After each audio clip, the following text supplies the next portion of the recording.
प्रतिष्ठान बा स्कुलानो हक प्रतिष्ठान बा अनुष्ठानो हक जुदि जायोबा जानांगौबा बा बानायनांगौबा हेबानिया रायजोफ्रा आगोल मिटिं जायो ओमफ्राय नामफोरखौ होनो सासेया बेलेग होनो सासेया बेलेग थायो सासेया बेलेग थायो किन्तु सामथाइबारि संघनि नामखौ जोंनि गामिनि सेंग्राफ्रा रावबो सायख'नो मोनाखै सामथाइबारि संघआ एक्चुअली जन्म जादों प्रथम बरपेटायाव खोनानायाव बोरैबा मोनो बेखौ किन्तु जों सामथाइबारि संघ नामखौ जों दोननो मोनाखै तारमाने आगोलाव जाहाफाया मुहुरि खामानि मावोमोनलै बै समाव गावसोरनि अफिसाव तारमाने ट्राइबेलनि एककालीन हायज्य होदोंमोन पल्ट्रि इयो ओरैनो लिरना होबोदों सामथाइबारि संघ होननानै जोंबो मिथिया ओमफ्राय जेब्ला बुस्थुआ सेंसन जाना फैयो बोसोरसेसो उनाव फैदों फैनायनि उनाव जोंनो खिन्थाबाय ओइ बिनि उनावसो जों सामथाइबारि संघनि माबाखौ एसे लाहार फाहार खालामो आरो आसलते बै समाव संघ लुनांगौ बा माबा मोनसे लुनांगौ जोंनि ब्रेनाव खेलायाखैमोननो ओमफ्राय जिहेतु पल्ट्रि फैदों पल्ट्रि फैबानो जोंहाबो धान्दा दङब्ला मोनजागोन जों गतिके लायनोनो गा ओमफ्राय दाउखौ लायदोंबो जों बरपेटानिफ्राय ओइ मेब्ला दंमोन जे मेब्लानो माजों थेलाजों लाबोदों बे समाव भाराफोरखौ खममोन लाबोखांनायनि उनाव जों मानै ना माथाम फैदोंबो जों लोगो लोगो एवजादों आरो बै समनि संघआव खिन्थु जों लांदां फारायलावल'मोन मानसिफ्रा बेनि उनाव फैबाय थारमाने बुस्थुआ जों जिहेतु मोनसे अनुष्ठान फाथिनायदो इसेबां माबा इन्टारेस्ट गैयामोन ओरैनो जोंबो इसेबां माबा खालामबाय ओमफ्राय लाबोखांनायनि उनाव जेब्ला दाउखौ मानसिफोरनो रानबाय रानना हरबाय थारमाने आदि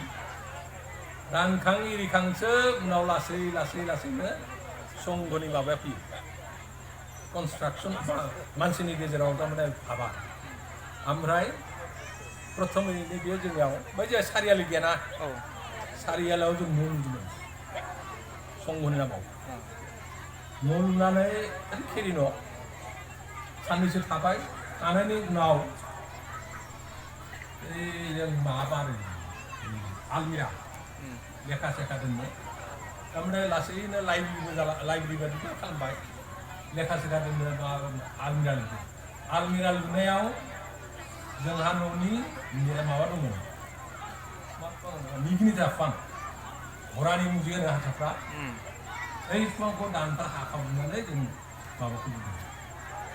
बेनो माबाखौ आलमिरा लुखांनायनि उनाव लासैनो मानसिफ्रा जों एक गट जाबायना खिन्थु एक गट जानायाव बै समाव थारमाने BSc केलसो जाबायना BSc फरायगासिनो दंमोन ओइ लक्ष्मी मास्टारमोना माबामोन कलेजाव दंमोन बधय हायार सेकेन्डारि पास नङाबा डिग्रि फार्स्ट इयार फैदोंमोन नङाना ओमफ्राय जों बै समाव आरो मामोन सामथाइबारिजों लांदांफोरा जों मानसिफ्रा मिलायलायामोन नंगौ इयो इसे मिलायलायामोन सेंग्राफ्रा मिलायलायो ओमफ्राय बोरायफ्रा आसलथे मिलायनि कारनबो दं जोंनि हाखुदानो हाखौ होनाय ना बे रिजार्भ हामोन बिनिफ्राय जों सेखना लानाय बायदि जाबायना सरकारि एलटमेन्ट खिन्थु जों सेखना लानाय बायदि जाबाय नालाय रायजोफ्रा गाज्रि मोनो जों आरो भगतजों जों टारगेट लाबाय जे जिकुनु प्रकारे जों जोंनि माबाखौ बे गामि मोनब्रै मोखोनाबारि सामथाइबारि जों माखा अन्थाइबारि जों एक गट जाथारनांगोन ओरै होननानै जों प्रथम टारगेट लादोंमोन लक्ष्मी मास्टारखौ भगतजों जों प्रथम टारगेट लादों लक्ष्मी मास्टारखौ प्रेसिडेन्ट होनांगोन ओमफ्राय आं भगतखौ आंखौ भाइस प्रेसिडेन्ट गारनादों बेखौ प्रेसिडेन्ट कारन जोंनिया बिनिफ्राय प्रेसिडेन्ट होबासो अन्तत बे गामिनि मानसिया इसेबाबो जों मिलायो ओइ बेबायदिनो आगबाराय माबा जानांगौ खिन्थु अन्थाइबारिखौ जों हायासै जादोंमोन बे राजोनायसो अख्रामोन सानसेखालि आं माबा रागा जानाय माबा बुंफ्रांदों माबा खामानि मावदोंलै बेयो गारनानै अखानायैनो गोदानै गावस्रा दुगैना लादों अन्थाइबारियाव खिन्थु बिनि बादै उनाव मानसिफ्रा फैदों दा बे संघनि जन्म गायनाय बेनो खिन्थु जों रावबो भाबियाखै बा जों निजे फाथिनानै बानायनाय अट'मेटिक जानाय बायदि जादों ओमफ्राय जों आगोलाव एसे पार्टि सार्टिफिकेटबो जोंहा ज'दोंमोन CPM-फोरजों बेवहाय एसे पार्टिखौ माबा फैदों ओमफ्राय खिन्थु दाबा माबायदि आंखौ मिथिया मोनसे समाव एल'किमोन डिप्रेसन दंमोन आंनि बानिया साख्रि लाबाय नालाय मोनसे समाव खिन्थु सामथाइबारि संघखौ जों बिराद खालामदोंमोन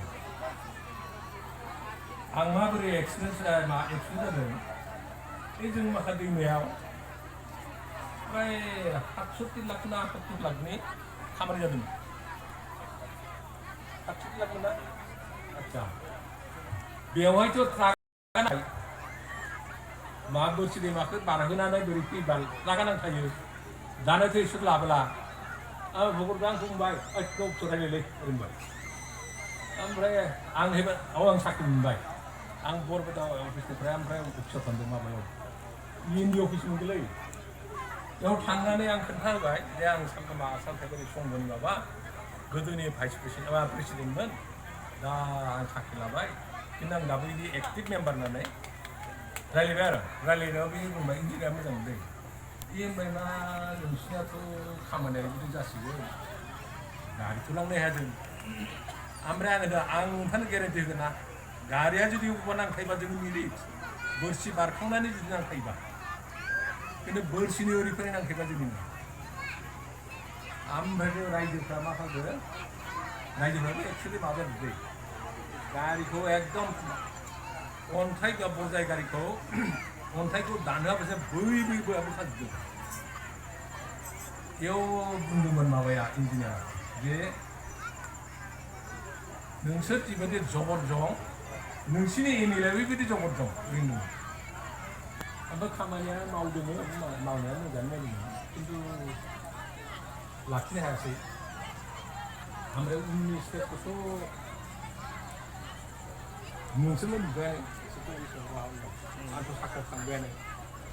खिन्थु आगोलाव खिन्थु बिराद मोजां मोनसे नाम दंमोन आरो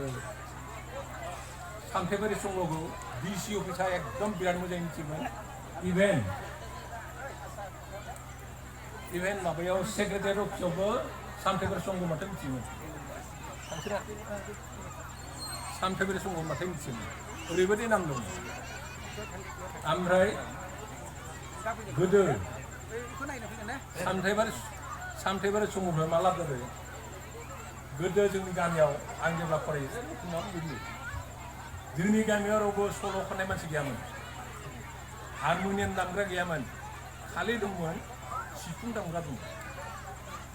खिन्थु हारम'नियाम दामग्रा तबला दामग्रा रावबो गैयामोन संघ जानायनिफ्राय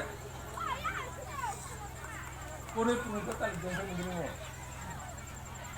इसोर आवग्रिदोंमोन पुरुषआ तालिम बे समाव एमएलए पुरुषआ आवग्रिदोंमोन इसोर आवग्रिदों ओमफ्राय बियो मोनसे फन हरदों बे होनदों मा जे आंथ' एसेबां फैसा होनो हाया जोंनि फर्मखौ लां फिलाप खालामनानै ओमफ्राय माबा आंनाव हैखोमा आं फर्मखौ होलांबाय दाना थेवथे रेजिस्टार नांगौ दाना रेजिस्टारखौ दा मा बोरै खालामो जोंबोथ' मिथिया बहा मोनो बहा खबर लायै मोनबाय मा मैनामाथायाव नाजादों रेजिस्टार खालामनाय इसोरनाव फर्म माखादों इसोर हरा आरोलै ओमफ्राय उनाव भगवता थांबाय दा हायासै बिनि उनाव आं थांदों आंबो सानब्रै सानबा थांनानै उनाव मोनबोनानै उनाव आंनि जे आं थांदों ओमफ्राय भगवता थांनानै जों रेजिस्टार थांबाय मैनामाथियाव जों एक्सुवेलि माबाखौ नियमखौ खिन्थायाखै मोननै गोजौ लिरनो हाया उल्था फाल्था लिरनो हाया मोनसेल' गोजौ लिरनो बे बुस्थुखौ फैनायावथ' इसोर अबजेक्सन होबाय माबानि बेरानिया माबानिमोन बर' गोदाननिमोन बिसि दासमोन बेखौ आं नोंसोर दादा आं बर' मुसलमान की होननाय आं फल लुया एक पेज लिखि बाकी जिबो मावजा मोजां उनाव थांनानै जों फोजोबनायखौ लोगो मोनदों ओमफ्राय नोंसोर नुबायानो आं मा बुंनो आरो बैसागोनि बिखौ आं बुंना कारन गोरों गोरों मानसिया सब बुंजोब्बाय आं बादि मानसिया बुंनानै लाब गैला मोनसे खोन्था खिन्थु नोंसोर गाज्रि मोना दै पलिटिक्स माबायाव अपेनलि थांना बे संगथाय जों आगोलाव मोनसे बिराद भुल मावो बिराद गिदिर भुल मावो बेखौ मिथियाबोला बिदिनो बुंना मिथिया हरदान मिथिबाय जोंनिफ्राय महेन्द्र दैमार दंमोन महेन्द्र दैमार जोंनि सिनियर बे संघनि माबायाव जों बिनिफ्राय एसे हेंथा मोनदों आरो मानसिया बुनाय सुनायखौल' मिथिगौ खिन्थु गोरों मानसिया बे समाव बिए फरायनायमोन ओमफ्राय जों आरो बेखौ होखानायावसो गाहाम जासिगोन नामा जों खिन्थु बे समाव जों जिहेतु सिगाङाव जों बेखौ खालामो আমরা मा होदा हाथे नामारि फाथे दैमा बेखौ मा खालामदों प्रेसिडेन्टआव होखानानै जों माबादों खिन्थु लाबनि गेजेराव मा जादों काजिया माथिजों जों सिर'दिनिया खुथ्र' जायो ओमफ्राय जगेश्वर बसुमतारिया एक्सुवेलि जोंनि बे एरियायाव प्रथम सिपिएमखौ बेनो जाथारदोंमोन जगेश्वर बियो सिपिएमनिफ्राय एक्सपेल जादों जोंनि कारणे जोंनि आंनि कारणे नङा जोंनि संघनि कारणे जों प्रेसार होबायना जोंनि प्रेसिडेन्टखौ नांथारगोन ओरैनानै ओरै नोंसोरो बेबायदि अबस्थायाव जाहाथे थाङा हा खुनुदिन पलिटिक्सआव अपेनलि थांनांला जों थांनानै बेखौ खालामो कारन हाखाजिया सिर'दिननिफ्राय जोंनि खुब जायो ओरै नोंसोरो आंनि बेक्तिगत अभिमत नोंसोरो पार्टि पलिटिक्स खालामबाबो अपेनलि थाङा संघनिफ्राय पार्सनेलि खालामो आरो बिदिनो पार्टिनि मानसि फैबाबो एक्सेप्ट खालामो जाय जेराव थांना थांथों खिन्थु जोंनि पार्टिनिफ्राय माबानिफ्राय संघनिफ्राय थाङो कारन बे बुस्थुखौ जों खालामनानै रायजोजों बिसोरो मोजां बे बुस्थुखौ खालामनानै थांनाय आखु आंगोनलाय खम खालामाखै गामियाव काजियामाथिनिफ्राय सुबुंबारिनिफ्राय ओरैनो कमप्लिट लाबोदों ओरै आंनि एडभाइसआ बेनो नोंसोरो पार्टि पलिटिक्स खालामबाबो माखौ संघखौ बेस खालामना निजा निजा खालाम राइट बिसोर बुंला आंहा थांनो लाबो आबसि जाबाय गोरा जन्म गायनायखौथ' मिथिबाय